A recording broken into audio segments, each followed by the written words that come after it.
Well, I had to create Goggins because David Goggins was a weak kid. So I created Goggins. So the crucible of life that I decided to take to become who I wanted to become, I created Goggins. Goggins is the guy talking right now. David Goggins was the kid that got bullied and all these other things, and I created Goggins. Mm-hmm. I created a guy I was proud of.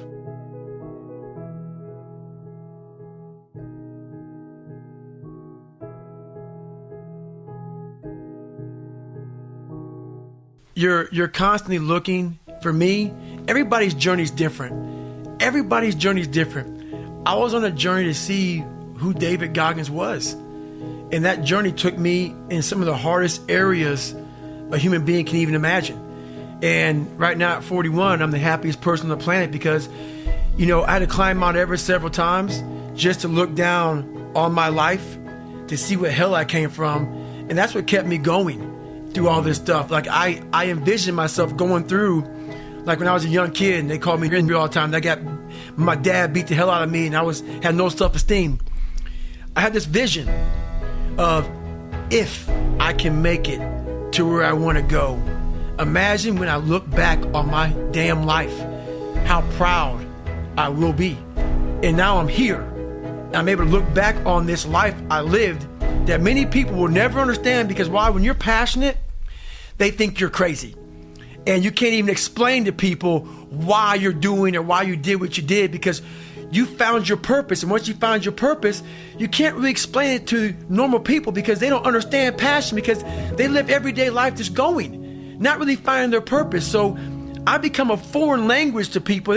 So they put me in a category of you're just crazy. No. I'm passionate. I found my purpose in this life.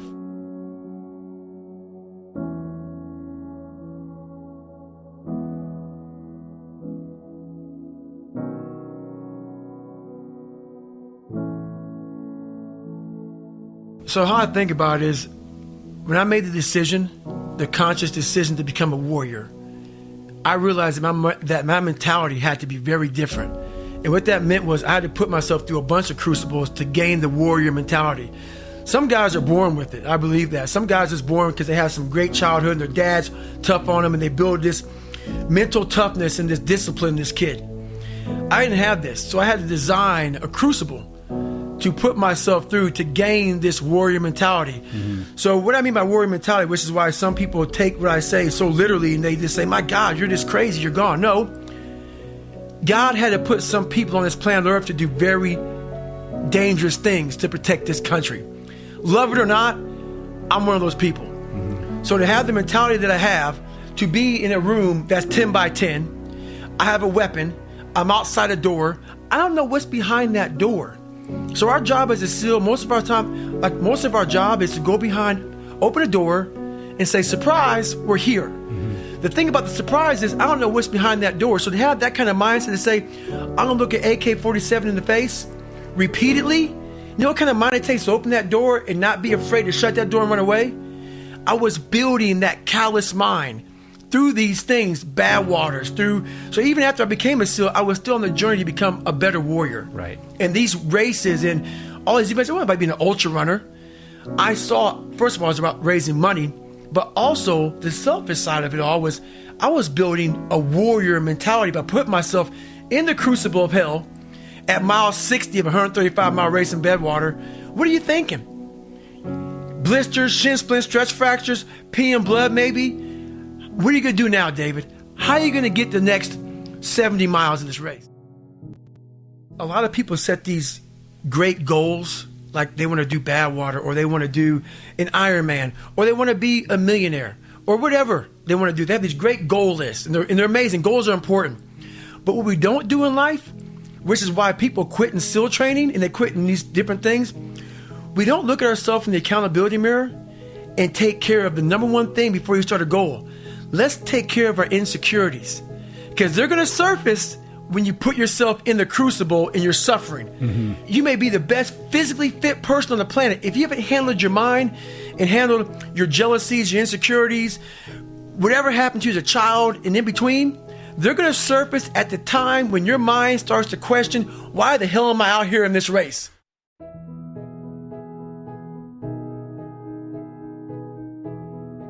what keeps a person in the fight is having purpose. Having purpose. Leave the ego at the door, because the ego will kill you every time. You will always quit. So that's why I've been able to get through things, because I know I was a scared, uneducated kid who stuttered and had zero. And I had to look at myself in the mirror and hold myself accountable for who I wasn't and who I wanted to be.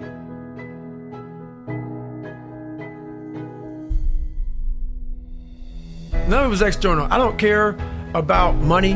I didn't care about awards. I didn't care about medals. I didn't care about bad water. I don't care about ultra running. These were all things for me to build the internal in myself. Mm-hmm. So, like people don't get it twisted, man. I did this to be proud of who I am as a human being. And most people live a lie. I hated the lie I lived. And the lie I lived was I was nothing, and I knew I was nothing.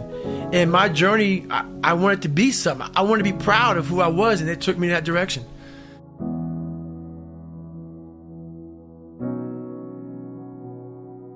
Once you realize, why am I going to continue to do? I now know for 100% fact, I can do anything I want to do.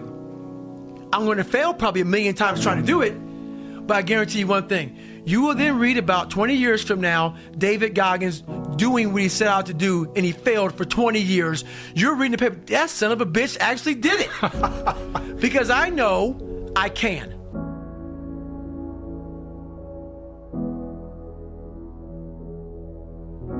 Now I figured out how a human being can endure more than what they think is possible. With nothing. Like, people think you need great parents, you need great education, all this stuff. They think you need to have all this stuff, and they have this thing like, well, maybe it wasn't meant to be. If I had that mindset one damn time in my life, I'd be a 400-pound man spraying for cockroaches still. Right. So my whole thing is now, I know how to think properly to be successful in all kind of aspects of life. Mm-hmm. And it's not about ultra running. It's not about just being a SEAL. It's not about pull-up records or anything like that. It's about, if you want to be better, you have to change the way your perceived limitations, mm-hmm. and take the barriers down. Motivation is crap. Like right now, there's people out here right now who's going to hear this podcast, and maybe they'll think you can think whatever you want to about David Goggins. I don't care, because I know the truth. I know the truth. I know that my journey sucked, and I didn't like it. I didn't want to be a SEAL. I didn't want to be a Ranger. I'm afraid of heights. Uh-huh. I'm afraid of cold, dark water. That's why I was the only 36th African American in 70 years to become a SEAL. Right.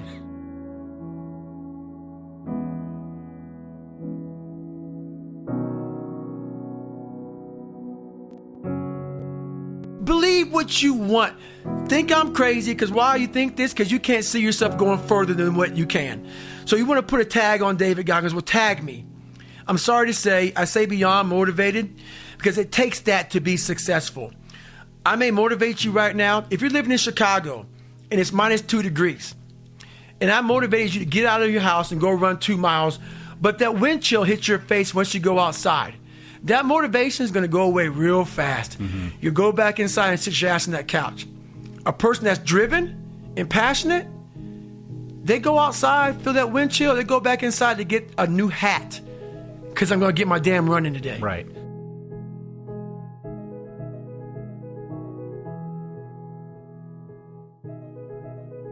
Failure is just a word. For me, failure was me having more information on how to succeed. That's all failure became to me. So I failed so much. Pull-up records, running events, had to quit this, buds, Rangers, all this crap I had to go back through. All that was, I failed because of these reasons here. Go back to the drawing board, figure out the right equation, mm-hmm. put it together, go back, fail again. Oh, but I got more information.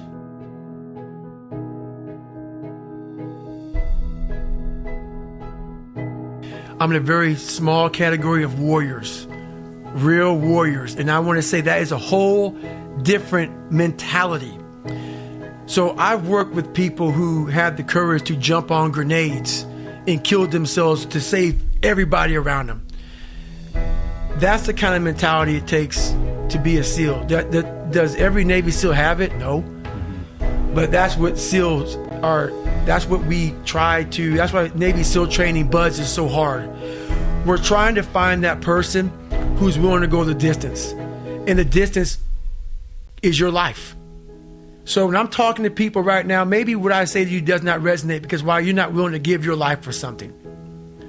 Every SEAL, at least most, I can't speak for everyone, most of us are. A lot of people who go fight for this country, a lot of them are not willing to do that. Am I talking bad about them? No, don't take it and twist my words. People like to twist words. I thank you for your sacrifice. I thank you for that. But a lot of people are scared. Navy SEALs are scared also. But a lot of us have a way to realize what we have decided to do with our lives. And it takes a great sacrifice, and that sacrifice could be your life. And that you have to be able to do that to become a warrior. If you go into combat scared, you can be scared, but you can't be so scared it makes you afraid to fight.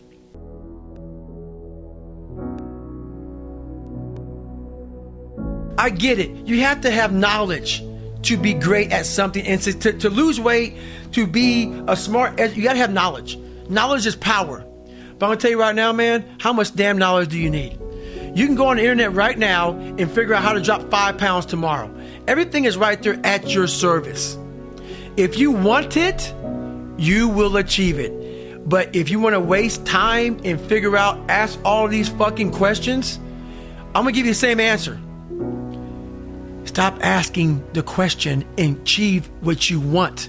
If I asked a bunch of questions, I would still be trying to figure out how to run 100 miles. So many people tell me, I would love to run Badwater one day. Why the fuck haven't you done it? You told me that 5 years ago. I wonder, I had an idea to run Badwater. I did it in 4 months. I qualified in 4 days and ran the damn race. I wanted to be a Navy SEAL, had to lose 105 pounds in 60 days to get in and do it. I lost the weight and became a damn SEAL. I wanted to be a Ranger at 41 years old. People go, what do you want to do next? I don't know. I've already done it. Because the second I thought about it, I researched it. I didn't ask questions. I achieved it. We waste tons of time not starting our journey for asking so many fucking questions on how to start the journey. Get an idea, start walking and figure the shit out as you go. Vision quest.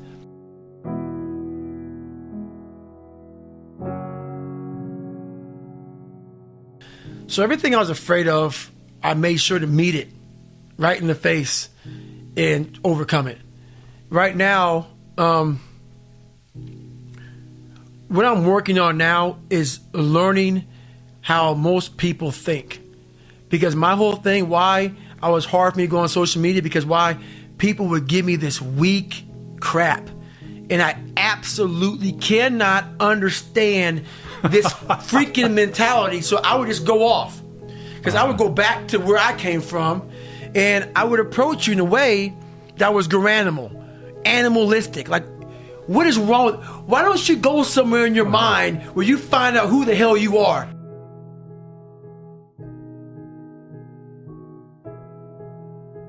There's very few people, if any, that have done what you've done mentally.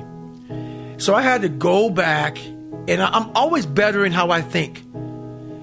People will change their car, they'll change their underwear, they'll change their husband, their wife, they'll change their diet, but very few people change the way they think. And that's why they always fuck themselves in life. They never change the way they think. Oh, my house is old, I don't get a new house, I'm gonna get a new pair of this or that. But the one thing we never change, why we always stay the damn same and never wonder why we're getting better, because we never change the way we think. I'm constantly changing the way I think. The core of who I am, I'll never change that. I'm proud of that. Warrior, Spartan mentality.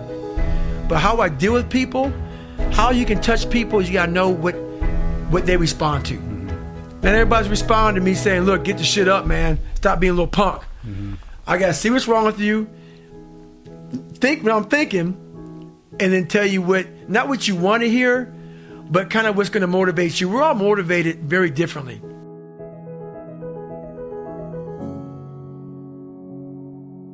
When you're passionate about something and someone's trying to tell you what you're thinking, like a lot of people, some people tell me, well, do you find love in your life, or are you happy with who you are? I can't really give you the thing, but what sets me off, or you set me off, was just, honestly, people reading into something because we overthink everything. Stop overthinking. It's like, get the hell out there and do it.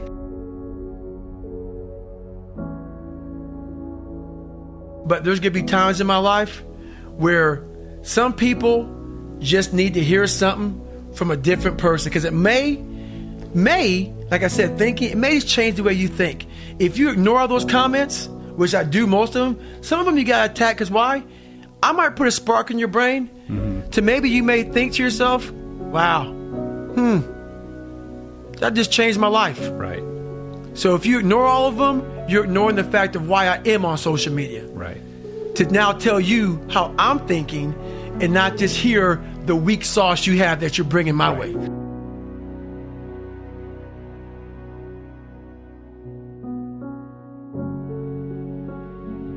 I think it's important to not go too far with it, but I always have to make sure that my refrigerator is empty. And what that means is, yeah, I'm successful now. I've come to a point in my life where I'm very proud of myself.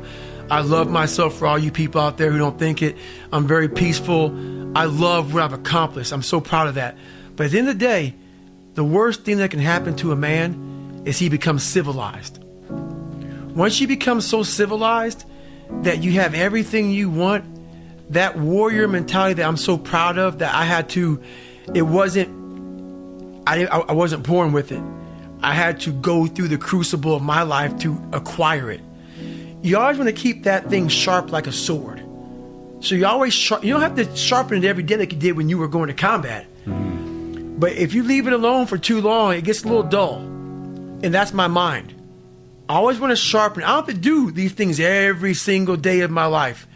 But you always got to go back and sharpen that sword every now and then to make sure that that mentality is still there and your refrigerator is still empty, because you always want to keep that edge. And that edge is what keeps you going forward.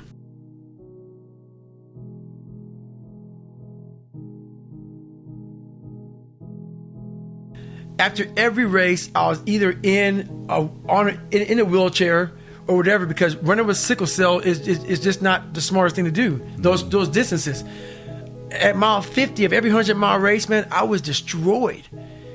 And I just had to find, but the feeling of the next 50 miles I had to go, I learned a lot about David Goggins in the wheel. It was always me against me. So no, I don't have any ability.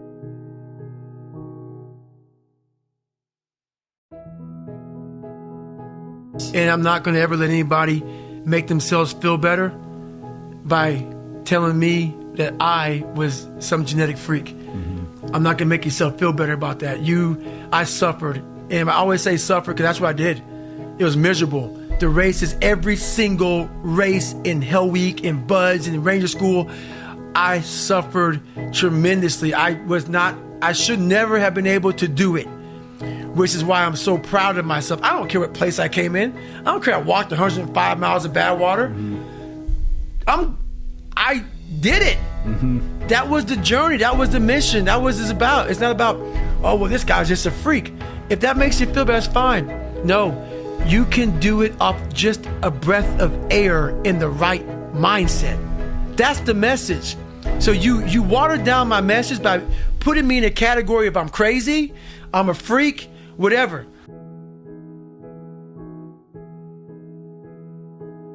So I talked about my childhood, and if anybody thinks I'm some great person, listen to my childhood again. I had to change my thinking process, and basically the accountability mirror is what did it.